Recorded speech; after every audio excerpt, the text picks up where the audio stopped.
Well, thank you very much, Chairman Burr and Vice Chairman Feinstein and members of the committee. Thank you for inviting me to speak to you today in an open hearing about the Central Intelligence Agency, an agency and a workforce that I am enormously proud to be part of. I am privileged every day to lead the women and men of CIA as they work around the clock and around the world, often in difficult and even dangerous locations, to help keep our country strong and free and our fellow citizens safe and secure. Our hearing today, as you noted, takes place against the backdrop of a heinous act of wanton violence that was perpetrated against innocents in Orlando, Florida last weekend. We join the family and friends in mourning the loss of their loved ones who were killed in the attack, and we extend our best wishes for a full and speedy recovery of all those injured. This act of violence was an assault on the values of openness and tolerance that define us as a nation. In light of the events in Orlando, I would like to take this opportunity to offer the committee our assessment of the terrorist threat our nation and citizens face, especially from the so-called Islamic State of Iraq and Levant, or ISIL. On the battlefields of Syria and Iraq, the U.S.-led coalition has made important progress against ISIL. The group appears to be a long way from realizing the vision that Abu Bakr al-Baghdadi, its leader, laid out when he declared the caliphate 2 years ago in Mosul. Several notable indicators are trending in the right direction. ISIL has lost large stretches of territory in both Syria and Iraq. Its finance and media operations have been squeezed, and it has struggled to replenish the ranks of its fighters, in part because fewer foreign fighters are now able to travel to Syria.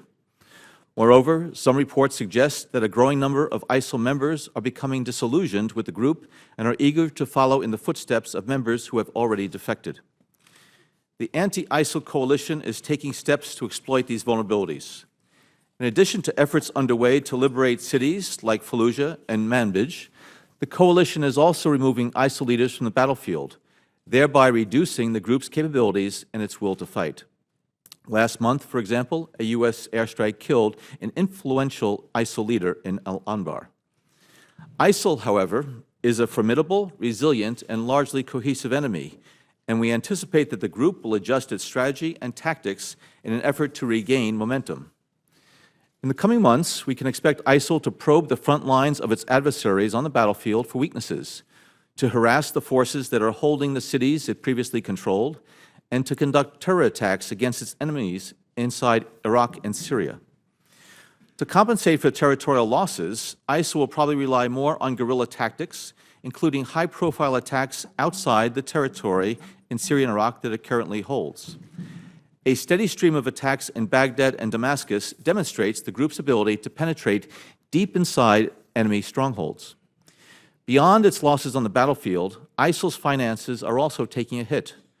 Coalition efforts have reduced the group's ability to generate revenue and have forced it to cut costs and to reallocate funds.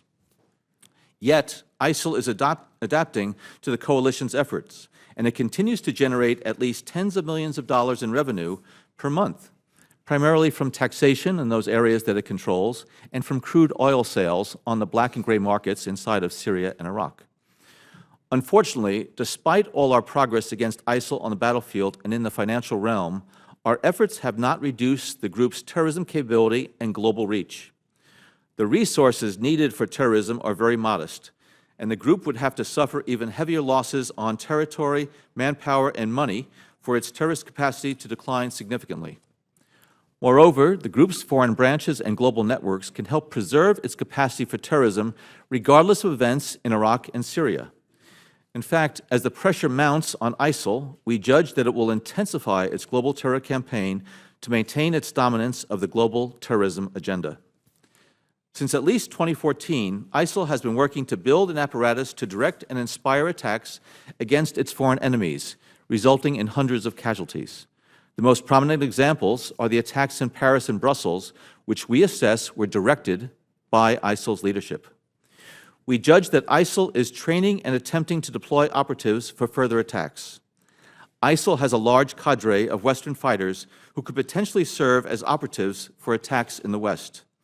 And the group is probably exploring a variety of means for infiltrating operatives into the West, including in refugee flows, smuggling routes, and legitimate methods of travel.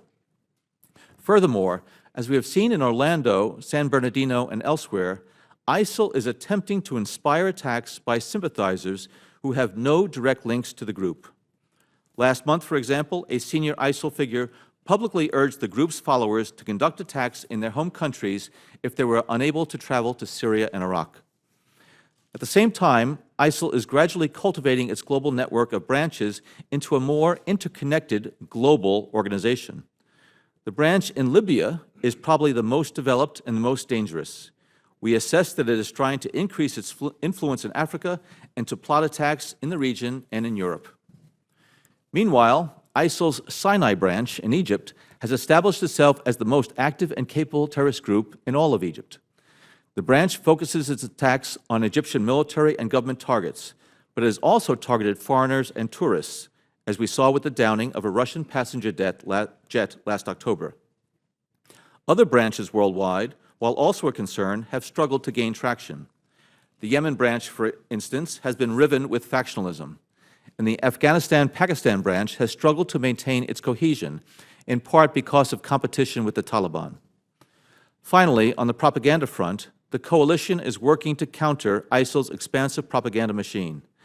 ISIL paints a carefully crafted image to the outside world, lauding its own military efforts, portraying its so-called caliphate as a thriving state, and alleging that the group is expanding globally even as it faces setbacks locally.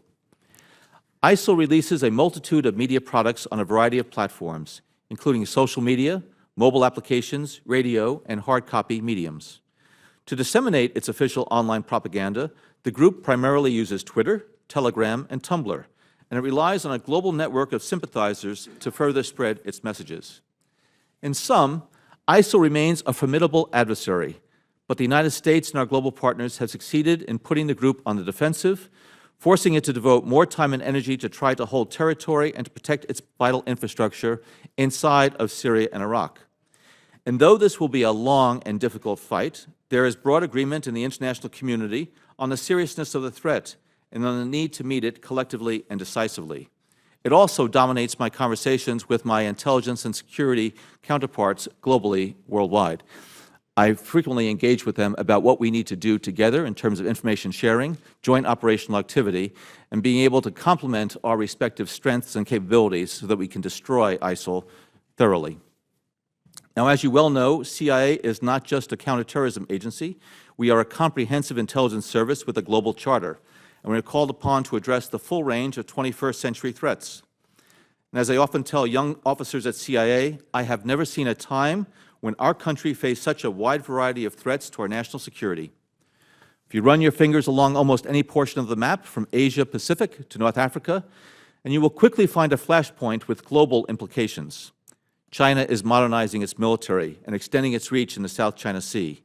North Korea is expanding its nuclear weapons program.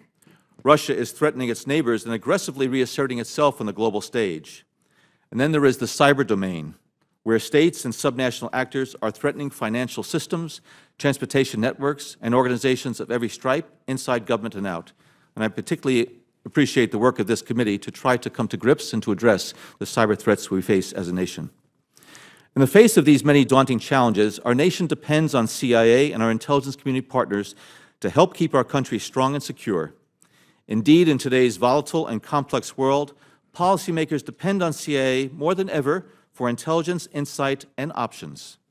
If we are to meet the national security challenges that confront us, we must constantly adapt and innovate. And that is why we announced a comprehensive effort last year to modernize our agency for the future. Since launching our modernization program just over 15 months ago, we have taken important steps to ensure that our agency fully adapts to the challenges of our time. Now, we still have work to do, and in some respects, we always will. That's because modernization is about more than lines and boxes on an organizational chart. It is also about a mindset, a commitment to innovate constantly so we can keep up with an ever-changing world. A key part of this mindset is our commitment to making our workforce as diverse as the world we cover. Just last week, the Office of the Director of National Intelligence issued a report showing that the intelligence community is significantly less diverse than the rest of the federal workforce. It is a report that forces those of us in the intelligence community to confront some hard truths about who we are and how we are performing our mission. As this committee knows, CIA recently unveiled a landmark effort to make sure that our workforce reflects, in our attitudes, our backgrounds, our ethnicities, and our perspectives, the nation we work so hard to defend. This is both a moral and a mission imperative. I truly believe that the business case for diversity is stronger for CIA than it is for any other organization in the U.S. government.